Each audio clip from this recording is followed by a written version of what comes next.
Skoda, or the Volkswagen Group, they've just released their new Enyaq RS. It's basically their performance model electric car. It's coming to Australia. It's already on sale in the UK, or at least you can pre-order now and get deliveries at the end of the year. I believe they're actually coming to Europe, a bunch of other countries. So a lot of people will have the choice to make.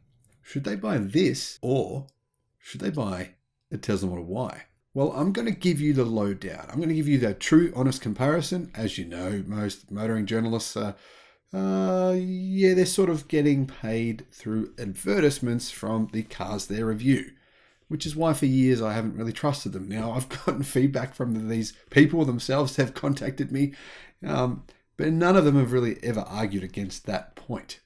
I don't get paid from anyone. I don't get paid from any motoring companies. I don't have a Volkswagen electric car. I don't have any sponsorship from any brand at all. So I'm going to give you the facts on both these cars, and there's quite a striking difference between the two of them. In fact, the difference is so great, I think you want to know about it. In fact, there's two big differences between the Model Y and the Enyaq that show the vast difference in engineering quality of these cars and why, realistically, you should only consider one of them. Now, why is this even relevant? Well, the price is identical in the UK. Will the prices be the same in other countries? No, but they'll probably be pretty similar.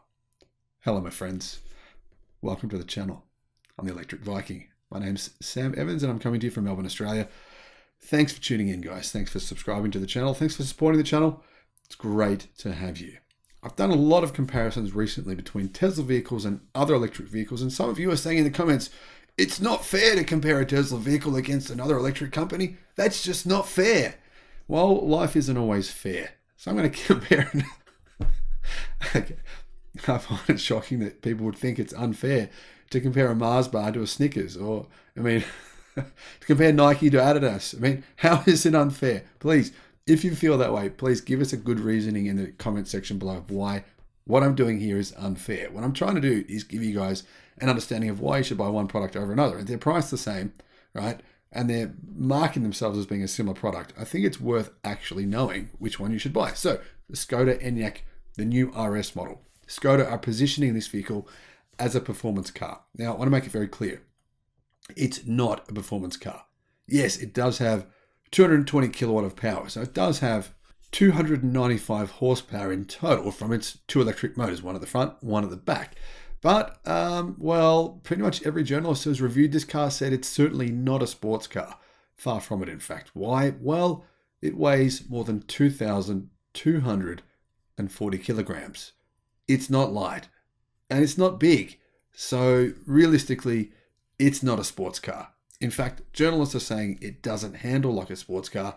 The fact that it's called an RS model, in my opinion, shouldn't be doing it. They shouldn't be calling it an RS model. This would be like Tesla bringing out the standard range, which is what we're going to compare it to, the standard range Model Y, and calling that a sports car. Does Tesla do that? No, they don't, because if they did, you'd call them out on it. You'd say, Tesla, this is not a sports car. The Model Y Performance, yeah, you're marketing that as a sports car. It's got a lot of power. In fact, it's got twice as much power, nearly twice as much power as the Skoda RS. So fairly, Tesla calls it the performance version. This, my friends, this RS, it's not an RS. And how do I know that? Well, I've been following Skoda very, very closely for years. In fact, I've read probably every single review written on Skoda's RS models over the past decade. They have a storied history. My friends, as Top Gear says, this is not an RS, it's not an RS. Is it a good car though? Has it got a fair bit of speed? Well, yeah, actually it is pretty good. It's got a total of 460 newton meters of torque. Like I said, 295 horsepower or 220 kilowatt, and it has a range of, they say, over 500 kilometers. So let's just stick with 500 kilometers. The Skoda Enyaq RS is capable of DC fast charging at 135 kilowatt, meaning it's lithium-ion battery. It's a lithium ternary battery, guys. It's not a lithium-ion phosphate battery, for those of you who are interested. Can be recharged from 10 to 80% in 36 minutes in the right conditions, with the right charges, of course. So how big is it? Well, it is 4,653 millimeters long, 1,879 millimeters wide, and 1,605 millimeters tall. What about in inches for you guys in the US? 183 inches long, 73.98 inches wide, so 74 inches wide. The height is 63.6 inches, And the wheelbase is 108.9 inches or 276.5 centimeters or about, well, just under 2.8 meters long.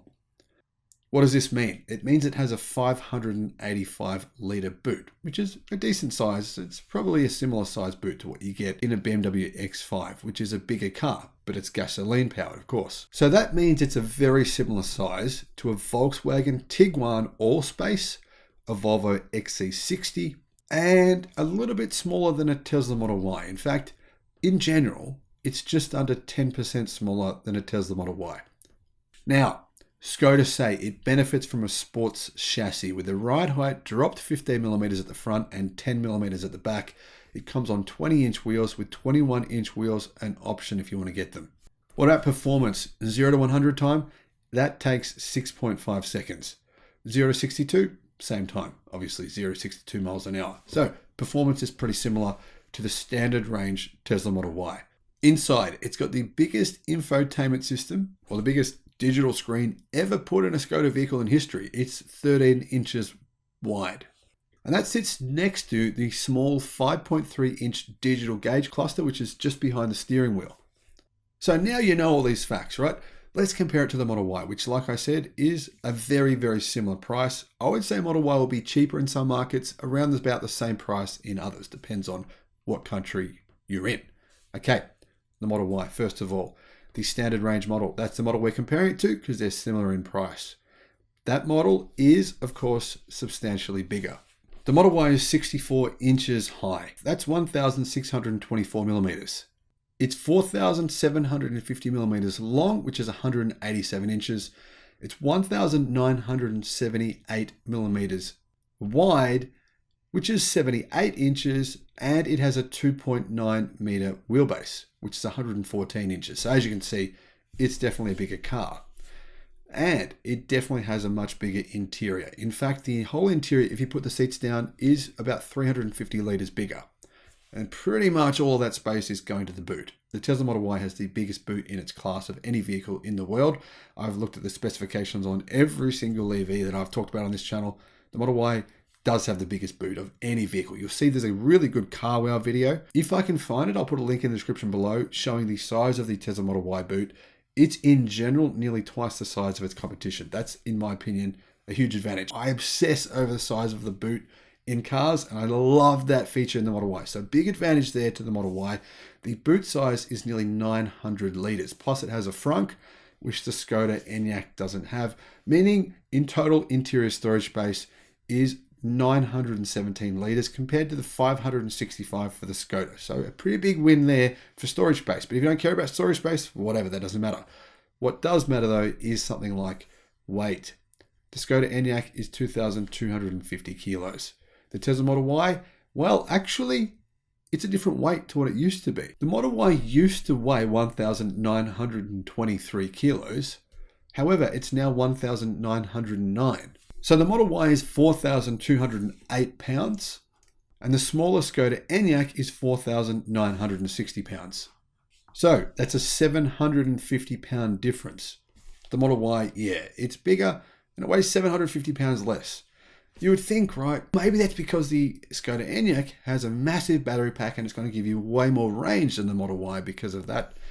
But not really the case. Whilst the Skoda Enyaq does have a bigger battery, that's true. It's probably around about 10 kilowatt hours bigger. Because it weighs more, it doesn't actually give it all that much more range. In fact, the range of the Tesla Model Y, which of course is the bigger car, is around 460 kilometers. The range of the Skoda Enyaq is around 500 kilometers. So yeah, you will get slightly more range, but it's not a huge difference. And that range benefit is honestly really negated. If you look at the real world videos we've seen from guys like Bjorn Nyland, actually testing these cars in the real world, the problem is when you have a car that charges much slower than another car, the real world range becomes very different. Now, clearly the big advantage when you buy Tesla versus other branded cars is the charging network. Tesla superchargers, well, they're fairly common in Australia, fairly common in lots of different countries. And Tesla's system enables you to actually put your destination into the sat nav, and then you can essentially just drive and the car will tell you where to go and will route you to their superchargers. Well, the peak charging speed of the Tesla Model Y is 170 kilowatt. The peak charging speed of the Skoda Enyaq RS is 135 kilowatt. So the Model Y standard range doesn't charge enormously faster than the RS, but because the battery pack is about 20% smaller in size, of course, that would mean your Model Y will charge quite a bit quicker to a full charge. What about performance? Does the RS beat the Model Y in performance? No, it doesn't. Both of them have very similar 0 to 62 mile per hour times, 0 to 100 kilometer an hour times. They're both around about identical. In terms of power and torque, they're actually nearly identical there. Even though the Tesla Model Y only comes with a rear-wheel drive motor, the motors in the Enyaq RS are smaller and significantly less powerful than the Tesla's motor. There is actually no power difference between the two cars, but because of the fact that the Tesla weighs more than 300 kilos less, I think you'll find in day-to-day driving, the Model Y will feel a little bit faster. And here's my final word on the comparison. Yes, the Enyaq RS will be a good car, and maybe you should consider one if you want a car that's a bit smaller than a Model Y but costs the same amount and charges slower and doesn't have as good as a supercharger network. But hey, it doesn't mean you shouldn't consider one. But here's one reason why I wouldn't personally.